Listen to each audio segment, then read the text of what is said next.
한때 정상에 섰던 사람을 모두가 잊어버릴 정도로 구석으로 몰아넣는 것을 목격한 적이 있는가? 댈러스의 엘리트 훈련 시설에서 50대 청소부가 모든 잔인한 농담의 대상이 되었고, 모욕을 바탕으로 제국을 건설한 인플루언서 코치에 의해 무시당했다. 아무도 몰랐던 것은 그 청소부의 제복 아래에는 한때 챔피언 벨트를 쥐고 엘리트 군인을 훈련시켰던 화려한 전사가 살고 있었다는 것이다. 오만함이 마침내 선을 넘고 청소부가 링으로 끌려갔을 때 하나의 파괴적인 공격이 모든 것을 바꾸어 놓았다. 경력을 산산조각 내고 거짓말을 폭로하고 수백만 명을 사로잡을 법정 싸움에 불을 붙였다. 그 뒤에 이어진 것은 단순한 주먹질에 관한 것이 아니었다. 그것은 세상이 빼앗으려 했던 것을 되찾고 진정한 힘이 무엇인지 다음 세대 전체에게 가르치는 한 남자에 관한 것이었다. 댈러스 시내의 밤 공기는 값비싼 차들의 웅성거림과 멀리서 들려오는 음악 소리를 실어 날랐다. 에이펙스 엘리트 체육관 안에서는 바닥에서 천장까지 이어진 창문이 도시의 스카이라인을 비추고 있었고, 보라색 LED 스트립은 윤이 나는 장비 위에 거의 임상적인 광채를 드리우고 있었다.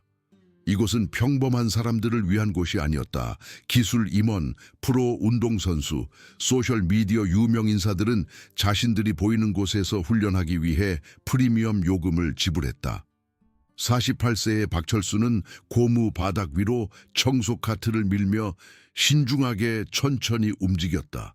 그의 닳고 다른 손은 한때 싸움 전에 너클을 감싸는 데 사용했던 것과 같은 주의를 기울여 걸레 자루를 잡았다. 그 시절은 이제 다른 사람의 삶처럼 느껴졌다.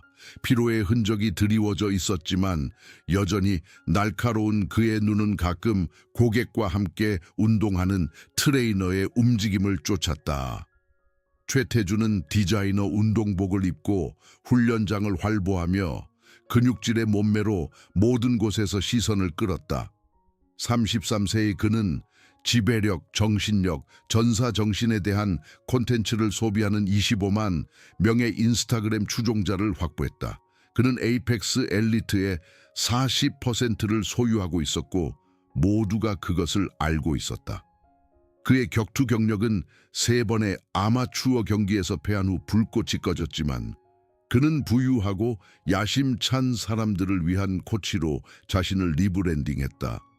최태주는 박철수 뒤에 멈춰 섰고 그의 값비싼 신발이 갓 닦은 바닥에서 삐걱거렸다. 거기 놓쳤잖아, 늙은이. 내 개인 세션 시작하기 전에 제대로 닦아. 박철수는 그 말을 알아채기도 전에 최태준의 부츠가 그의 허리를 강타하여 그를 비틀거리게 만들었다. 박철수가 한쪽 무릎으로 몸을 지탱하면서 걸레가 바닥에 떨어져 더러운 물이 그의 바지를 적셨다. 체육관은 조용해졌다. 25명의 고객이 운동을 멈추고 재빨리 휴대폰을 들어 그 순간을 포착했다. 만약 당신이 몽상하는데 시간을 덜 쓰고 일하는데 시간을 더 쓴다면 이곳은 실제로 깨끗할 텐데, 최태주는 청중에게 어필하며 큰 소리로 발표했다. 박철수는 천천히 일어나 눈을 마주치지 않고 걸레를 집어들었다. 그의 턱이 굳어졌지만 그는 아무 말도 하지 않았다. 이 일상은 그가 이곳에서 3년 동안 일하면서 익숙해졌다. 운영관리자인 김민지는 입구 근처의 책상에 서 있었다.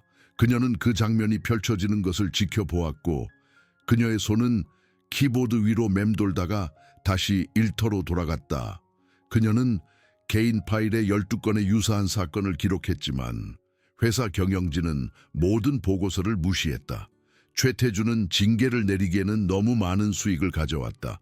박철수는 기계적인 움직임으로 다시 걸레질을 시작했다. 그러나 그의 마음속에서는 근육 기억이 깜빡였다. 테이프로 감은 손이 장갑 속으로 미끄러져 들어가는 느낌, 심판의 지시 소리, 목에 걸린 금메달의 무게. 그는 한때 누군가였다. 2001년과 2006년 사이에 4번의 지역 챔피언십, 10년 동안 특수작전 군인들에게 근접 전투를 가르쳤다. 무술에서 15년 동안의 규율, 존경, 명예. 그러다가 그의 아내 이수지가 병에 걸렸다. 암은 그들의 저축, 집, 미래를 앗아갔다. 그녀가 죽었을 때 박철수에게는 17세의 똑똑한 딸 박서연을 제외하고는 아무것도 남지 않았다. 모든 장학금 신청, 모든 대학의 꿈은 그가 꾸준한 수입을 유지하는 데 달려 있었다. 그래서 그는 매일 자존심을 삼키고 한때 그 방에서 가장 위험한 사람이었을 체육관에서 바닥을 닦으며 시간당 14달러를 벌었다. 최태준은 웃으며 걸어갔고 다음 고객에게 정교한 악수로 인사를 건넸고 박철수는 계속 청소했다. 그러나 뒤쪽 구석에서 다른 사람들은 알아차리지 못한 것을 누군가 알아차렸다. 50세의 브라질 주짓수 강사인 루이스 로드리게스는 박철수를 주위에 깊게 지켜보았다. 그는 15년 동안 에이펙스 엘리트에서 가르쳤고 그의 훈련된 눈은 미묘한 점을 포착했다. 박철수가 걸레질을 하는 동안에도 본능적으로 발 앞꿈치에 체중을 균형 있게 유지하는 방식, 그의 어깨가 자연스럽게 방어 자세를 유지하는 방식, 그의 머리가 수평을 유지하고 눈이 주변 환경을 계속 인식하는 방식. 저건 민간인의 움직임이 아니야. 루이스는 혼잣말을 했다. 자정이 다가오자 체육관은 결국 비워졌다. 박철수는 라커룸에서 수건을 모았고 그의 몸은 육체 노동과 굴욕으로 인해 아팠다. 그는 거울 앞에 멈춰 서서 빛바랜 파란색 제복을 입고 머리카락에 회색 실이 섞인 자신을 보았다. 그러나 그가 눈을 깜박였을 때 그는 다른 사람을 보았다. 그가 한때 가졌던 전사의 모습, 날씬하고 강력하며 목적의식으로 불타는 눈. 15분 거리에 있는 조용한 아파트에서 박서연은 좁은 거실에서 책상 램프만이 유일한 빛을 내는 가운데 미적분 숙제에 몰두하고 있었다. 그녀는 아버지가 시내의 어떤 체육관에서 늦은 밤 교대 근무를 한다는 것을 알고 있었다. 그녀는 왜 그의 지능을 가진 사람이 육체 노동을 하는지 결코 묻지 않았다. 그녀가 책장에 있는 어머니의 액자 사진을 볼 때마다 그 답은 분명했다. 박철수는 그녀를 방해하고 싶지 않아 조용히 들어왔다. 숙제는 잘 돼가니? 박서연은 고개를 들었고 그의 팔뚝에 새로 생긴 멍과 바지에 묻은 젖은 얼룩을 알아차렸다. 아빠, 무슨 일 있었어요? 오늘 밤은 그냥 어설펐어. 그는 피곤한 미소를 지으며 거짓말을 했다. 너는 공부에 집중해. 그게 중요해. 그녀는 다시 일터로 돌아갔지만 그녀의 손은 약간 떨렸다. 그녀는 인스타그램 게시물을 보았다. 그녀의 반 친구들은 때때로 그것들을 공유했고 에이펙스 엘리트의 슬픈 청소부를 조롱했다. 그녀는 아버지가 알고 있다는 것을 결코 말하지 않았다. 다음 날 저녁 체육관에서 괴롭힘은 심화되었다. 최태준은 학생들에게 콤비네이션을 시범하는 동안 박철수에게 포커스 미트를 잡게 했다. 처음에는 타격이 통제되었다. 그러다가 점점 더 강해졌다. 최태준의 주먹은 과도한 힘으로 미트를 강타하여 박철수의 팔이 충격으로 마비되었다. 이거 봐, 이게 정확성이다. 최태준은 학생들에게 설명했다. 진정한 코치는 정확한 힘 조절을 안다. 그러다가 고의적으로 최태준은 미트를 완전히 빗나가 박철수의 왼쪽 어깨를 강타하는 훅을 던졌다. 그의 군 복무 중 훈련 사고 후 수술이 필요했던 바로 그 어깨였다. 고통이 박철수의 팔을 통해 폭발했다. 미트가 그의 손에서 떨어졌다. 그의 전사 본능이 맹렬하게 살아났다. 그의 오른손은 주먹을 쥐었고 근육 기억이 되살아났다. 찰나의 순간 동안 완벽한 카운터 펀치가 나타났다. 최태준의 턱이 노출되고 체중이 잘못 이동되고 손이 떨어졌다. 박철수는 자신을 붙잡았다. 그의 주먹이 펴졌다. 그는 숨을 헐떡이며 뒤로 물러섰다. 그래, 최태준은 웃었다. 네 자리를 알아. 학생들은 불편하게 몸을 움직였다. 몇몇은 시선을 돌렸다. 그러나 최태준의 휴대폰은 녹화 중이었고 아침이 되면 그 클립은 입소문이 날 것이다. 그날 밤 잠을 이루지 못한 박철수는 직원 키를 사용하여 에이펙스 엘리트로 돌아갔다. 체육관은 비상조명 외에는 비어있고 어두웠다.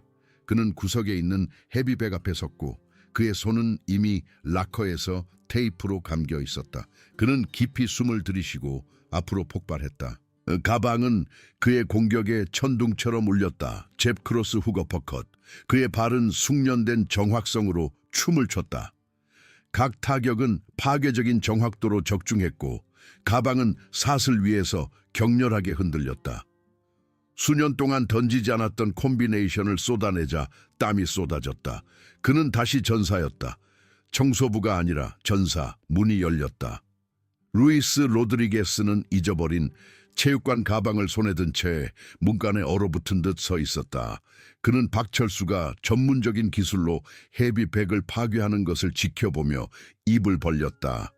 맙소사, 루이스는 속삭였다. 당신은 누구십니까?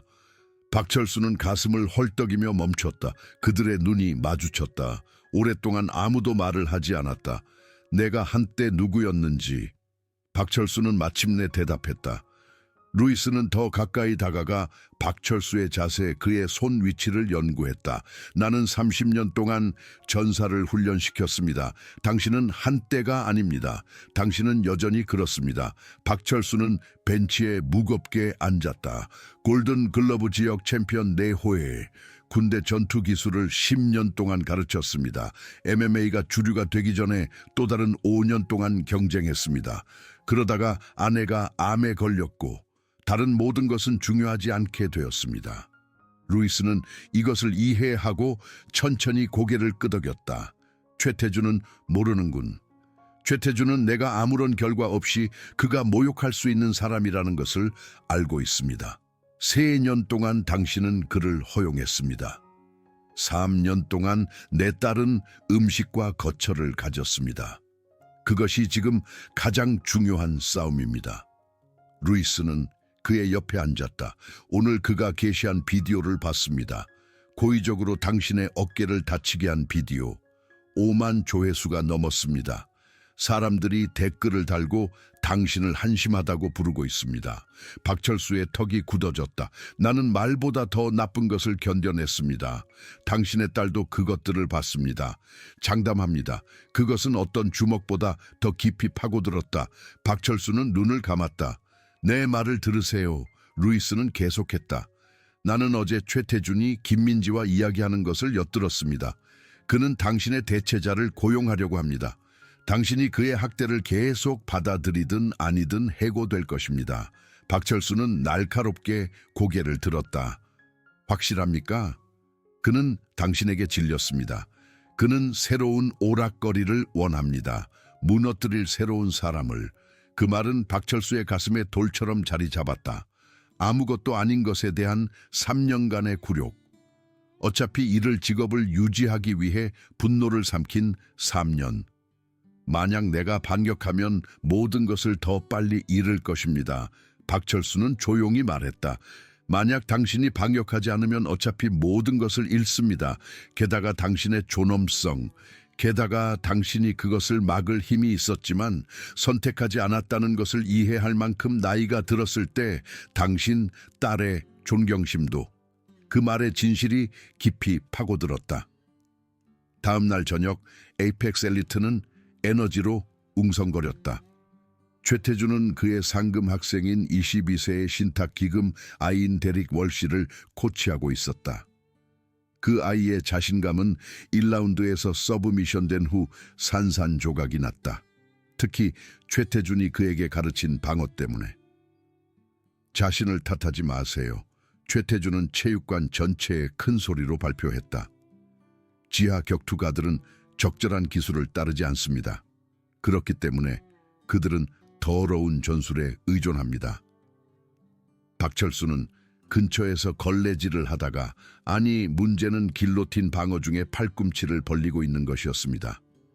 그건 기본입니다 라고 중얼거렸다. 방은 조용해졌다. 데릭은 박철수 쪽으로 돌아섰다. 최태준은 얼굴이 붉어지며 굳어졌다. 방금 뭐라고 했어? 최태준의 목소리가 얼음처럼 떨어졌다. 박철수는 모두가 쳐다보고 있다는 것을 깨달았다. 그의 심장이 쿵쾅거렸다. 아무것도 아닙니다. 죄송합니다. 그러나 대릭은 더 가까이 다가왔다. 아니, 내 팔꿈치에 대해 무슨 뜻이었어? 박철수는 최태준을 흘끗 보고 젊은 격투가를 보았다. 당신의 코치가 당신을 잘못 가르쳤습니다. 길로틴 초크를 방어할 때는 팔꿈치를 몸에 바짝 붙이고 자세를 똑바로 세워야 합니다. 당신은 모든 것을 노출시킨 것입니다. 웅성거림이 군중 속으로 퍼져나갔다. 학생들은 시선을 교환했다. 김민지는 컴퓨터에서 고개를 들었고 그녀의 손은 휴대폰으로 향했다. 최태준의 얼굴이 보라색으로 붉어졌다. 그래서 청소부가 프로 코치보다 더 잘한다고 생각하는 건가? 나는 아무것도 생각하지 않습니다. 나는 압니다. 그 말은 도전처럼 공중에 떠 있었다. 최태준은 앞으로 나섰고 그의 목소리는 도구로 가득 차 있었다. 알아? 나는 당신의 무례함에 질렸어. 만약 당신이 싸움을 그렇게 잘 이해한다고 생각한다면 증명해봐. 그는 훈련 케이지를 가리켰다. 거기에 들어가. 지금 당장. 청소부가 어떻게 싸우는지 모두에게 보여줘. 박철수는 고개를 저었다. 나는 일하러 온 것이지. 당신은 내가 허락했기 때문에 여기에 있는 거야. 최태준은 말을 끊었다. 그 케이지에 들어가. 아니면 즉시 해고야. 당신의 선택이야. 25명이 휴대폰을 꺼냈다. 김민지는 점점 더 공포에 질려 지켜보았다. 루이스는 방 건너편에서 박철수의 눈을 마주치고 아주 작은 고개를 끄덕였다. 박철수는 걸레를 내려놓았다. 그의 손은 수년간의 천한 노동으로 여전히 굳은 살이 박혀 있었지만 강력했고 천천히 주먹을 쥐었다. 좋아. 박철수는 조용히 말했다. 하지만 뭔가 이해해. 당신이 나와 함께 거기에 들어설 때 당신은 청소부와 싸우는 것이 아니야. 당신은 내가 한때 누구였는지 모두와 싸우는 거야.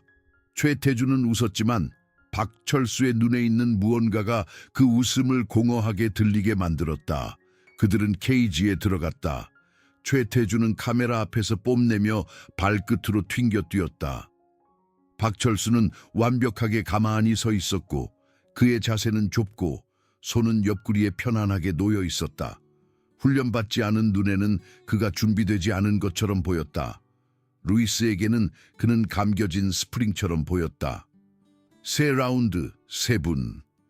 김민지는 마지못해 심판 역할을 하며 발표했다.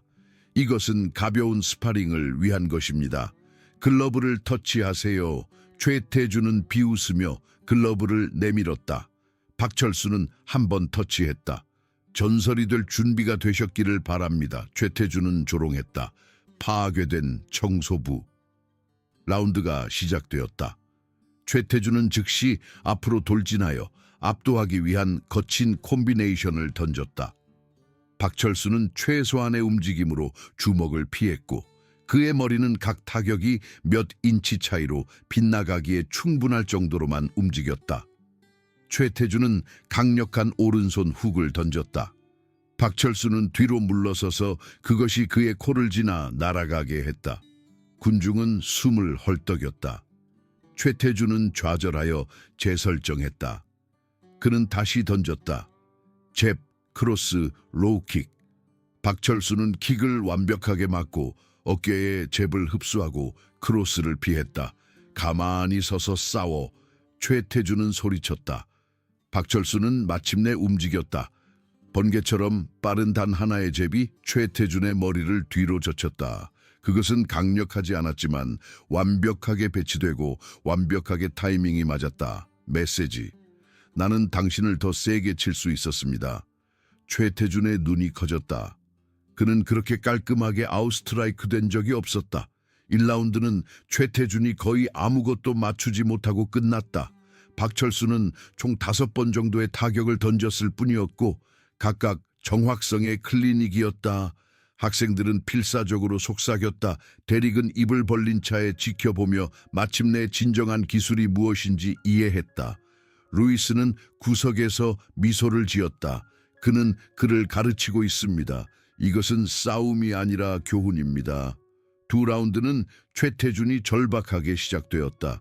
그는 모든 것을 쏟아부어 거대한 오버핸드 라이트에 짐을 실었다. 박철수는 그것이 1마일 밖에서 오는 것을 보았다. 그는 펀치의 호안으로 들어섰고 그의 왼손 훅이 수술적인 정확도로 최태준의 갈비뼈를 강타했다. 최태준은 헐떡이며 뒤로 비틀거리며 접혔다. 그 소리는 체육관 전체에 울려 퍼졌다. 살이 살을 때리는 둔탁한 소리가 아니라 완벽한 기술이 준비되지 않은 방어를 만나는 쩍하는 소리. 군중은 충격적인 외침으로 터져 나왔다. 휴대폰은 모든 각도를 포착했다. 최태준은 분노가 전략을 대체하며 똑바로 섰다. 그는 닥치는 대로 던지며 앞으로 돌진했다.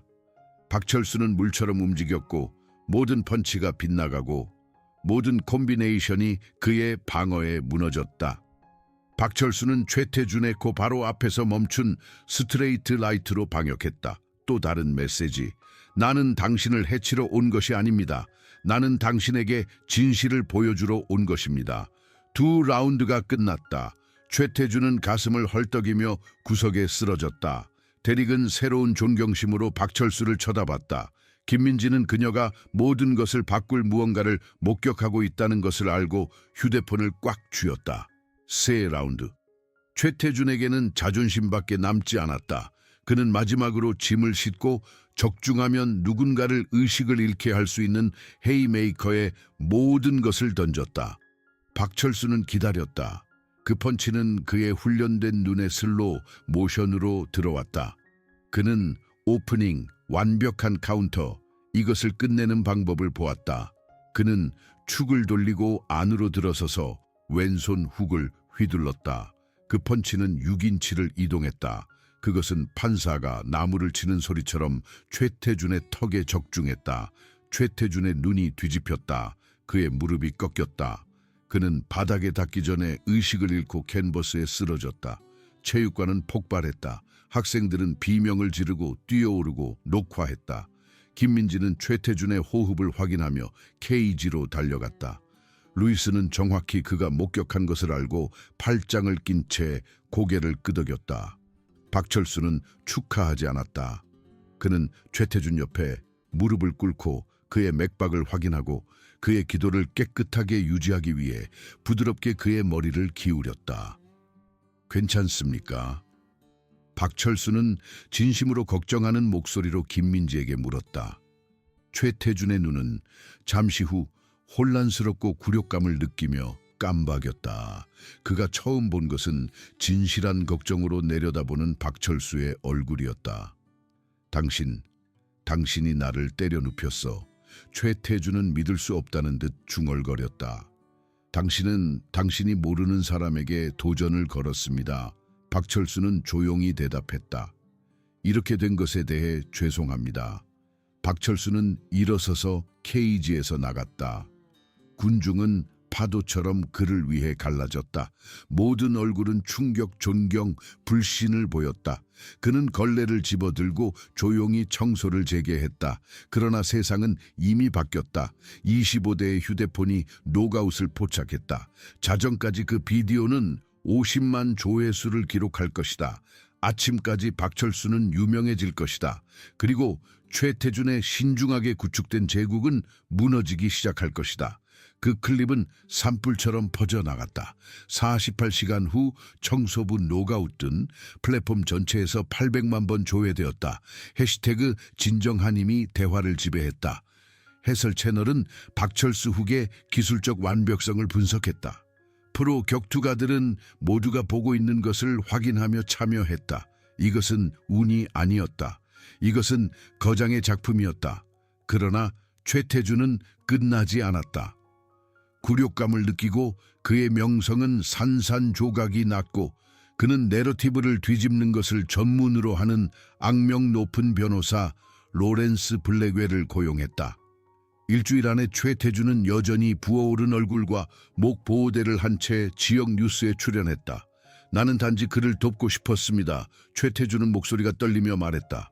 나는 그것이 가벼운 스파링이라고 생각했습니다. 그러다가 그는 이 잔인한 공격을 시작했습니다. 나는 겁에 질렸습니다. 나는 죽을 수도 있었습니다. 헤드라인은 코치가 도발 없는 체육관 폭행의 피해자가 되다라고 읽혔다. 3일 후 경찰은 박철수의 아파트 문을 두드렸다. 이웃 앞에서 아버지에게 수갑이 채워지자 박서연은 비명을 질렀다. 혐의, 직장 내 중범죄, 가중폭행. 경찰서에서 박철수는 패트리샤 웰스라는 국선 변호사와 마주 앉았다. 그녀는 사건 파일을 뒤적이며 눈살을 찌푸렸다. 그들은 당신이 피해자에게 접근하기 위해 배경을 숨긴 전직 프로 격투가라고 주장하고 있습니다. 그들은 7년을 추진하고 있습니다. 박철수의 목소리는 안정적이었다. 나는 그가 시작한 싸움에서 나 자신을 방어했습니다. 우리는 그것을 증명할 증거가 필요합니다. 지금은 인기 있는 코치의 말과 그를 지지하는 수십만 명의 소셜미디어 팔로워에 대한 당신의 말입니다. 한편 김민지는 에이펙 엘리트의 책상에 앉아 손을 떨고 있었다. 그녀의 잠긴 서랍에는 3년간의 문서가 들어있었다. 최태준의 행동에 대한 이메일, 불만 양식, 사건 보고서, 회사가 무시했던 모든 것. 만약 그녀가 지금 나선다면 그녀는 직장을 잃고 보복에 직면할 수도 있다. 그러나 그녀는 또한 무고한 사람이 체포되는 것을 지켜봤다. 루이스도 비슷한 선택에 직면했다. 그는 녹음본을 가지고 있었다. 노인을 부수고 인종차별적인 비방을 사용하고 박철수를 강제로 내쫓을 계획에 대해 자랑하는 최태준의 목소리. 그러나 그것들을 공개하는 것은 에이펙 엘리트의 소유주와 대면하고 자신의 경력을 끝낼 수도 있다는 것을 의미했다. 둘 다 침묵이 공모라는 것을 알고 양심과 함께 앉아 있었다. 예비 심리가 열렸다. 법정은 구경꾼, 언론, 최태준을 위한 정의와 박철수를 석방하라를 외치는 시위대로 가득 찼다. 박철수가 주황색 점프수트를 입고 들어오자 박서연은 눈물을 흘리며 그를 껴안으러 달려갔다. 아빠, 제가 엄마에 대해 왜 아빠가 그 직업을 가졌는지, 그가 아빠에게 무슨 짓을 했는지 모든 것을 온라인에 게시했어요. 200만 명이 봤어요. 박철수는 딸을 꽉 껴안았다. 너는 그렇게 할 필요가 없었어. 아빠는 혼자 고통받을 필요가 없었어요. 검찰은 강력하게 시작했다. 로렌스 블랙웰은 배심원단 앞에 서서 심각한 목소리로 말했다. 신사숙녀 여러분, 피고인은 그가 보이는 사람이 아닙니다. 박철수는 훈련된 격투가 평범한 시야에 숨어있는 무기입니다. 그는 모든 사람을 속였고 친선 전시회가 되어야 할 곳에서 내 의뢰인을 잔인하게 폭행했습니다.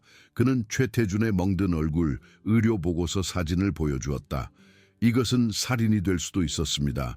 우리는 폭력적인 능력을 숨기는 위험한 개인으로부터 사회를 보호해 줄 것을 요청합니다.